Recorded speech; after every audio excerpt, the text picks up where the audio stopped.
noite a todos. Quero cumprimentá-los na pessoa do presidente dessa mesa. E é com um prazer que aceitei a missão de vir novamente a essa casa falar sobre o Fórum Nacional do Trabalho. Os senhores se lembram que no ano passado eu estive aqui para anunciar um sonho. Na época, né? Nós tínhamos chegado ao Ministério do Trabalho com a missão de promover a reforma sindical e trabalhista. Então, uma breve retrospectiva para a gente dizer o que foi feito nesse ano que passou. No ano passado, o Fórum Nacional do Trabalho foi constituído de uma forma tripartite, com representantes do governo, com a bancada dos trabalhadores, com a bancada dos empregadores, a mesma moda como as organizações internacionais, no caso a OIT, ordenam suas discussões, né? Dessa forma tripartite.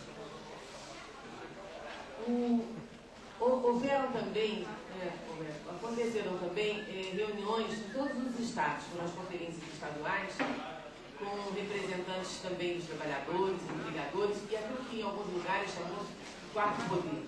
Seriam as organizações sindicais, representantes dos auditores fiscais do trabalho, os juízes do trabalho, a Procuradoria do Trabalho.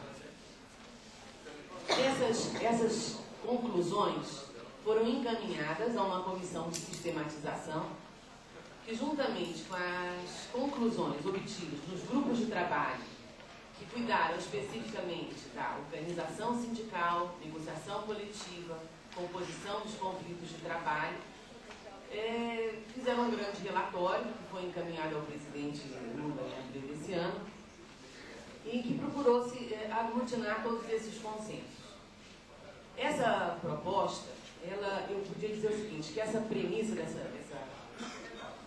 desse projeto que foi apresentado ao presidente, ele tem, eu queria assim, sublinhar o que tem de diferente em relação àquilo que a organização constituída. A nossa organização sindical hoje, gente, ela é baseada na representação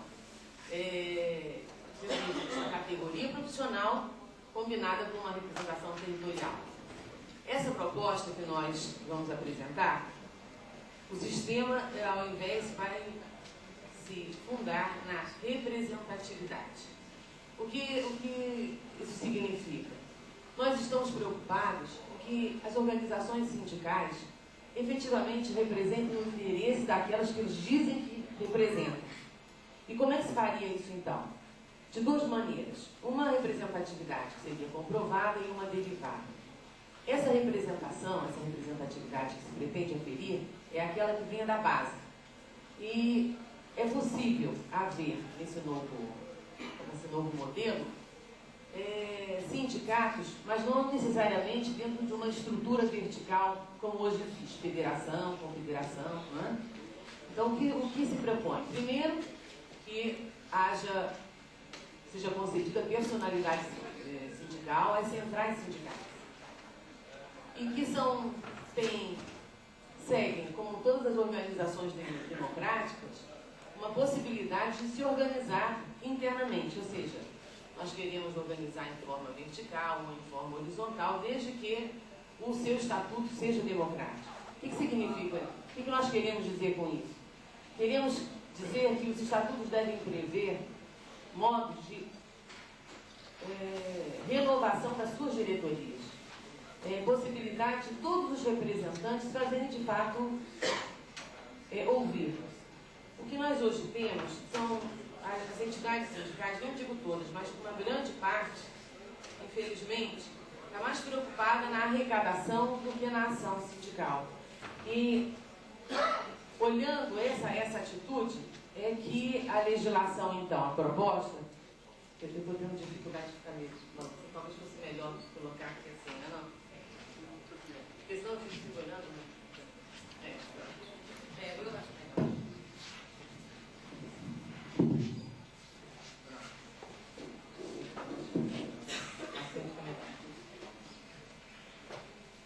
Bom, então o que se pretende? Primeiro, garante personalidade sindical a essas entidades que cumprirem essas exigências que a lei estabeleceu. as prerrogativas e as atribuições dessas entidades representativas e mais, coibir os atos antissindicais, as condutas antissindicais. Porque se nós construirmos um belo modelo, mas não formos capazes de assegurar mecanismos que garantam a ação sindical, todo esse modelo teria sido em vão. A representatividade essa questão da construção da representatividade foi que demandou um maior esforço na negociação para ser construída. Se chegou a um consenso que a representatividade seria aferida da seguinte maneira. No caso da central sindical, vamos falar primeiro da representatividade derivada, que é essa novidade que se traz. Ela é sustentada pela representatividade dos sindicatos associados a essa central. E os 3 critérios principais seriam, primeiro, que houvessem em pelo menos 18 unidades da federação e nas 5 regiões elas tenham sindicatos associados. Então, o que se pretende é que a central sindical seja de fato uma central de âmbito nacional. Dessas 18 unidades da federação, em pelo menos 9, ela deve alcançar um índice de sindicalização de no mínimo 15%. E a média de sindicalização dos sindicatos pertencentes à central sindical deve ser no mínimo de 22%. E estou falando isso aqui, é claro que é muito confuso para os senhores que estão ouvindo isso pela primeira vez, todos esses números. Mas é uma tabela, posso até deixar para os senhores esse nosso resumo, que procura explicitar uma forma de freio e contrapeso. O que se pretende é que a representação seja nacional e que, à medida que você tenha uma adesão, não basta trazer um novo sindicato. Esse sindicato tem que trazer consigo uma representação naquele local que ele se propõe representar. Porque a própria entidade de base, para conseguir a sua representatividade dentro do Ministério do Trabalho, é preciso que ele demonstre que tem na sua base pelo menos 20%. Bom, com isso, o que a gente pode inferir desde logo? É que se 20% é suficiente para garantir a existência de uma entidade sindical, é possível haver mais de uma entidade sindical em cada base. E esse foi um ponto de muito atrito, porque existe uma parte considerável do movimento sindical que não acolhe, não percebe uma democracia na pluralidade de representação, ao invés de defende a unicidade tal como existe hoje. Para esses sindicatos pré-existentes, eles podem optar pela representatividade exclusiva. Se eles optam por manter únicos na sua base territorial, é preciso que eles demonstrem que representam quem eles dizem que representam. E é claro que isso não se faz, essas mudanças não se fazem da noite para o dia. Haverá uma fase de transição, 3 anos para os trabalhadores, podendo ser prorrogado por outros 2 anos. No caso da representação dos empregadores, a diferença do que ocorre hoje não vai haver um espelho, ou seja, para uma entidade sindical representativa de trabalhadores não existe uma igualdade, uma correspondência do lado patronal.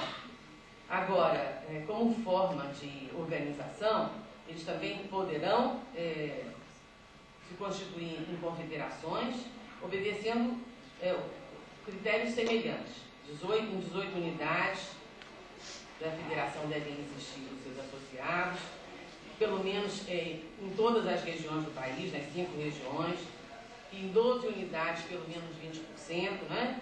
E que a soma, e existe também um critério com relação ao valor do capital social representado por essa confederação. No caso da exclusividade de representação, que se destina a aferir a representatividade dos sindicatos existentes e com registro anterior à nova lei, é preciso que eles sigam alguns passos. O primeiro é adequar os seus estatutos a regras democráticas, né?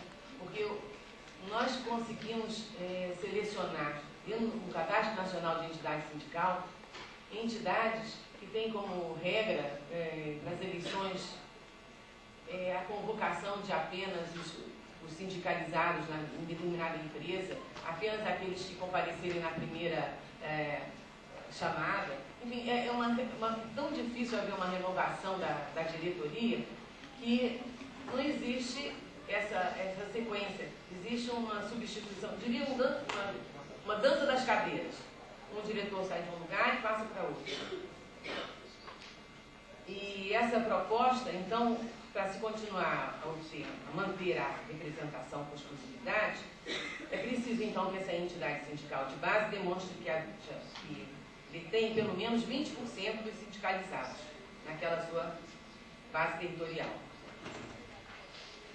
Bom, como é que a gente vai poder, então, é preciso que haja, então, que o Ministério, depois de 1988, quando houve aquele mandato de segurança 29, que julgou que havia uma responsabilidade, uma atribuição, uma competência residual para manter o registro sindical, na verdade o Ministério do Trabalho não soube como se comportar entre essa atribuição dada pela Justiça e o artigo 8º da Constituição Federal.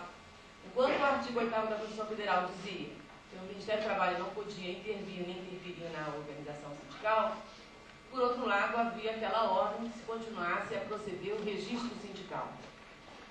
A consultoria jurídica do Ministério do Trabalho entendeu que não tinha mais que proceder o enquadramento sindical, ou seja, manter aquele equilíbrio do modelo concebido pela CLT. E isso foi, ao longo desses anos, foi terrível, porque com a falta do enquadramento, porque o modelo ficou capenga, nem mais é aquele organizadinho, nem chegou a ser o de democracia. E nesse modelo capenga que vige hoje, o que a gente vê e encontra é propostas de sindicatos, vocês podem não acreditar, mas sindicato das empregadoras domésticas, sindicato de motoristas de automotivos, quer dizer, nós todos aqui que temos carros deveríamos contribuir para esse sindicato quando fôssemos pagar o IPVA e coisas semelhantes a essa. Então, é preciso que haja, de fato, um órgão que regulamente quem representa aquele setor da atividade econômica, aquele ramo da atividade econômica, realmente aglutina interesses trabalhistas. Então, haverá um Conselho Nacional de Relações do Trabalho, de composição tripartite, e que terá como missão zelar pelos direitos e deveres dos associados dos membros da diretoria, né, verificar se as normas estatutárias contemplam os direitos e os deveres dos associados, se também a estrutura organizativa dessa entidade sindical é capaz de atingir as finalidades dessa organização, se o período dos mandatos da diretoria é um período razoável, como se dá a perda e quais as penalidades para os membros que não cumprirem com as obrigações estatutárias, e o processo eleitoral e ainda a forma de dissolução da entidade sindical. Esse conselho, então, como já disse o senhor, seria tripartite, a modo de como foi organizado o Fórum Nacional do Trabalho, governo, trabalhadores e empregadores, e com ele colaborariam duas câmaras, também bipartites, também compostas, de um lado, governo e trabalhadores, e de outro, o governo com seus e os empregadores. Quais as atribuições? Bom, as atribuições do Conselho é aquela principalmente de propor as políticas públicas e avaliar os programas e as ações governamentais no âmbito das relações de trabalho.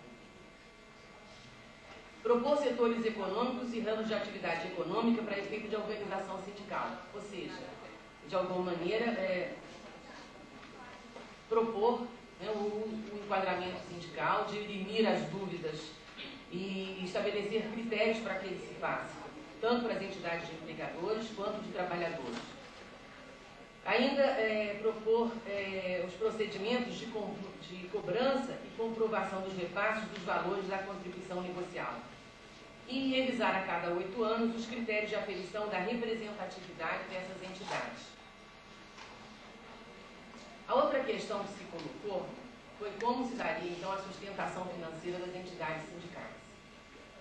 O que nós temos hoje? Nós temos a contribuição sindical, que na verdade é o imposto sindical, e temos também a contribuição associativa, que é aquela que, enfim, é própria de todas as entidades associativas. Mas temos outras contribuições, como a contribuição confederativa e a contribuição assistencial, que ela é cobrada indistintamente de todos os integrantes da categoria, sejam ou não associados. A jurisprudência, os tribunais de trabalho têm entendido que tanto a contribuição confederativa quanto a contribuição assistencial, elas precisam de uma anuência, de uma concordância daqueles empregados ou dos empregadores que não são associados a essa entidade. Elas têm um caráter de doação, mas não é assim que está acontecendo. Hoje o que acontece é que qualquer outra atividade sindical, o sindicato, além de promover todas essas cobranças, cobra novamente, por exemplo, para uma assistência à homologação das decisões dos contratos de trabalho. Então, o que se pretende? Se pretende substituir todas essas contribuições existentes por uma contribuição chamada negocial. Ela seria decorrente da negociação coletiva e esses recursos seriam destinados ao custeio das entidades sindicais. Ao invés de uma conta, como tem hoje a emprego e salário, que é aquela destinada ao Ministério do Trabalho, haveria um percentual destinado ao Fundo Solidário de Promoção Sindical. O fundo teria competência para, entre outras coisas, promover estudos em áreas que interessem às relações de trabalho. Por fim, com relação à fase de transição, eu já anunciei para os senhores que ele se dá de 3 anos para os trabalhadores, prorrogadas por mais 2, a depender da análise dos índices de sindicalização, né, feitos pela Câmara Bipartite dos Trabalhadores. E nesse período de transição, as entidades sindicais de trabalhadores podem ser reconhecidas com base em critérios específicos de representatividade, que são, em resumo, esses que eu anunciei para os senhores. No caso dos empregadores, esse período será maior, será de 5 anos, e prorrogável por mais 2, também a critério da Câmara Bipartite dos Empregadores. Por fim, existe uma questão muito importante, a meu ver, que é a questão da representação sindical no local de trabalho. Como eu só tenho 2 minutos, não vou falar nem da negociação coletiva, nem da solução de conflitos de trabalho. Mas a representação sindical no local de trabalho é o que sustenta, de fato. Posso? Então vou concluir. A representação sindical no local de trabalho, a meu ver, é o que sustenta esse projeto. Porque o que ocorre? O Ministério do Trabalho, eu sou uma funcionária de carreira, ele veio ao longo desses anos desenvolvendo uma atividade de mediação que é própria de uma representação sindical no local do trabalho nos países onde ela acontece. Eu tive a oportunidade de morar na Itália e nessa época eu trabalhava na RAI, Rádio e Televisão Italiana, e fiquei muito surpreendida quando uma questão de hora extra foi resolvida na Comissão de Representação dos Trabalhadores, na Comissão Sindical, no local de trabalho, e tinha assento nessa comissão mais de um sindicato, porque a Itália tem mais de uma organização sindical, e se pôde concluir com a empresa uma solução para aquela questão. Então, nossos empresários têm um verdadeiro temor dessa situação. Eles acham que isso a própria revolução comunista na empresa, que nós queremos nos apropriar dos meios de produção. Mas o que se pretende é aproveitar essa dinâmica que vem sendo desenvolvida dentro do Ministério do Trabalho e com algum sucesso em algumas empresas maiores dentro do local de trabalho. Entretanto, eu vou sublinhar, apesar de ter havido consenso com relação à existência da representação sindical no local de trabalho, não foram alinhavados ainda todos os detalhes de como se dará essa representação. Foi concedido ao grupo que elabora esse projeto o poder para definir esses procedimentos. Depois de falar da representação sindical no Código de Trabalho, que é justamente aquele grupo ou essa entidade que eu diria que tem o poder de administrar a convenção coletiva celebrada, porque a parte, por incrível que pareça, a parte mais simples é a celebração da convenção coletiva, do acordo, ainda que seja tão difícil. O difícil mais ainda é administrar o dia a dia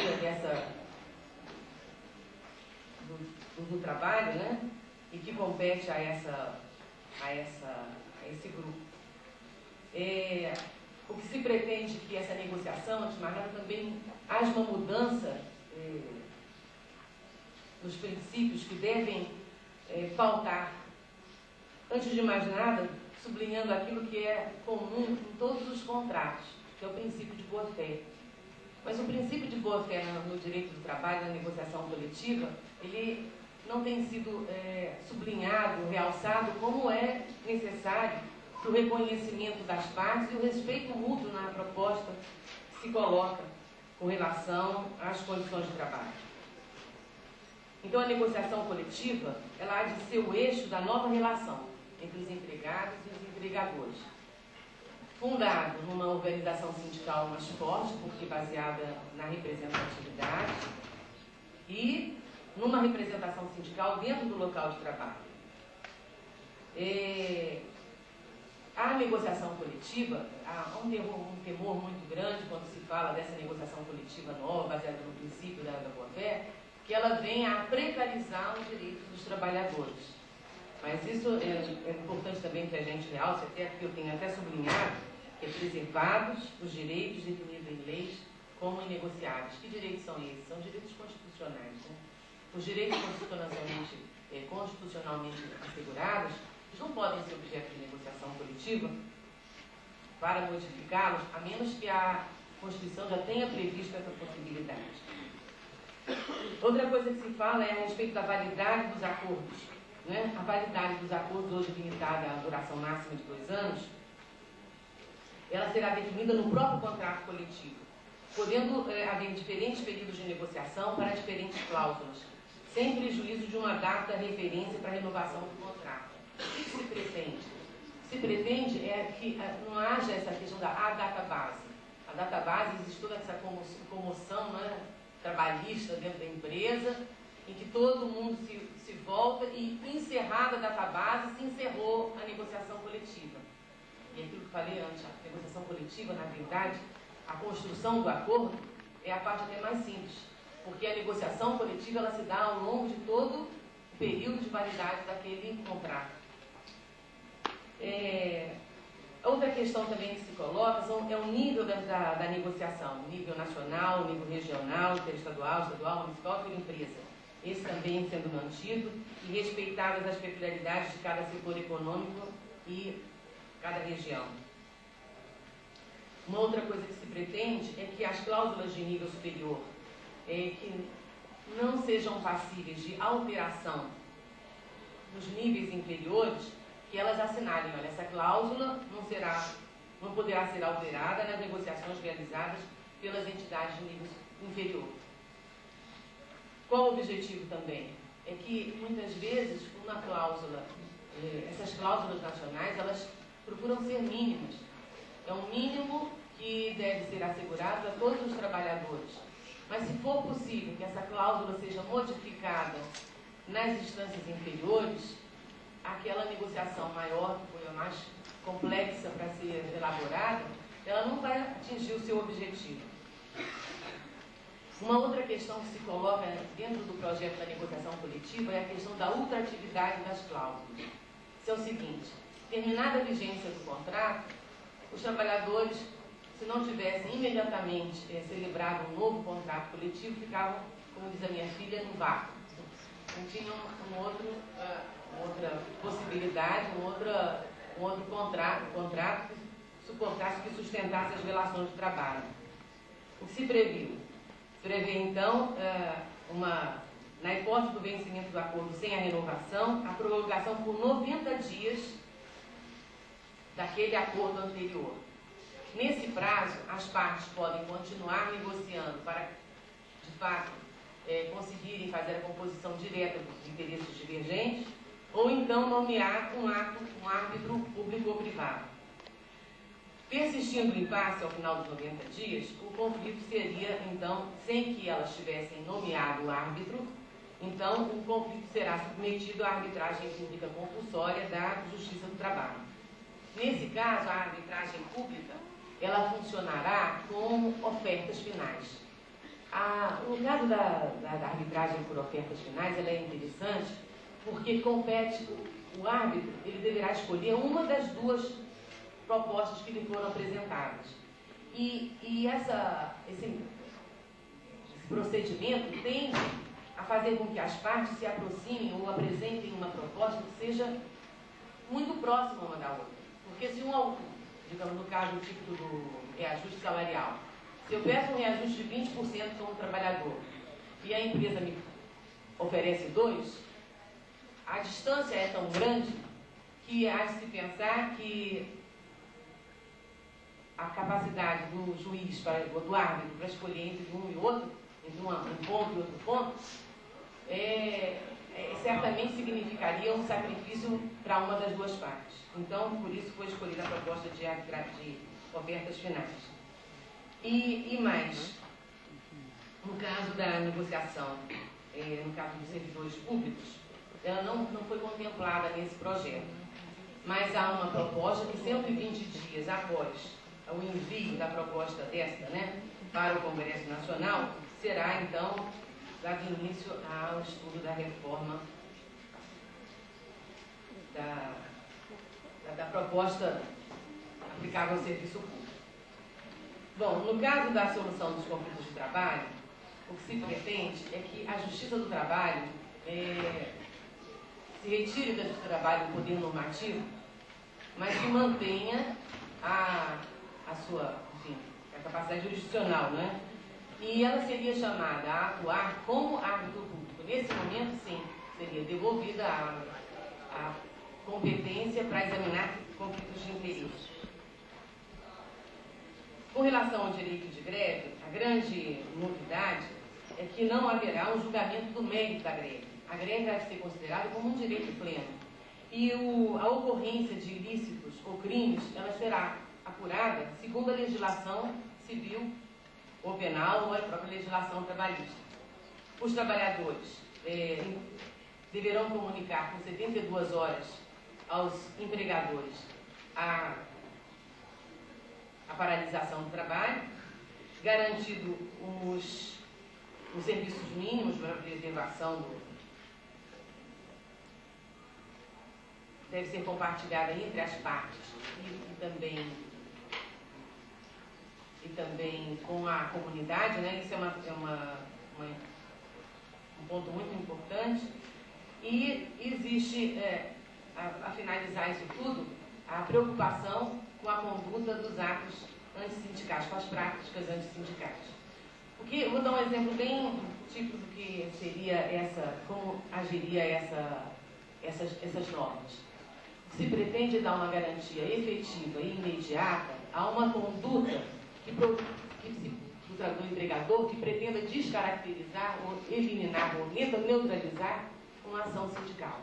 Hoje em dia, quando um dirigente sindical que goza de estabilidade é demitido, para que ele seja reconduzido ao seu local, ao seu emprego, é preciso que haja todo um procedimento jurisdicional, que pode durar até mesmo o período do seu mandato.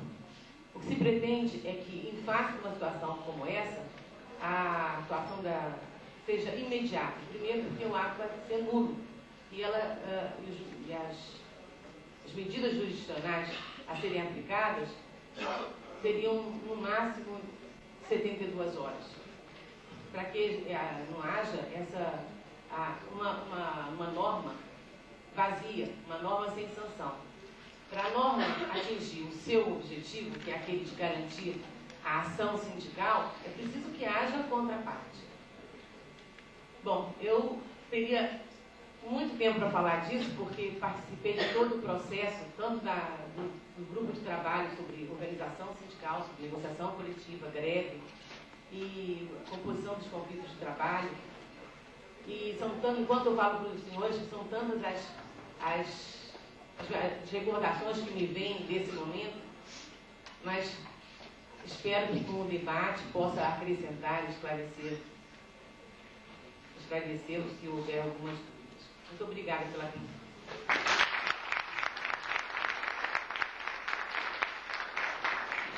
Agradeço a Tereza Cristina pela exposição detalhada, bastante sistemática.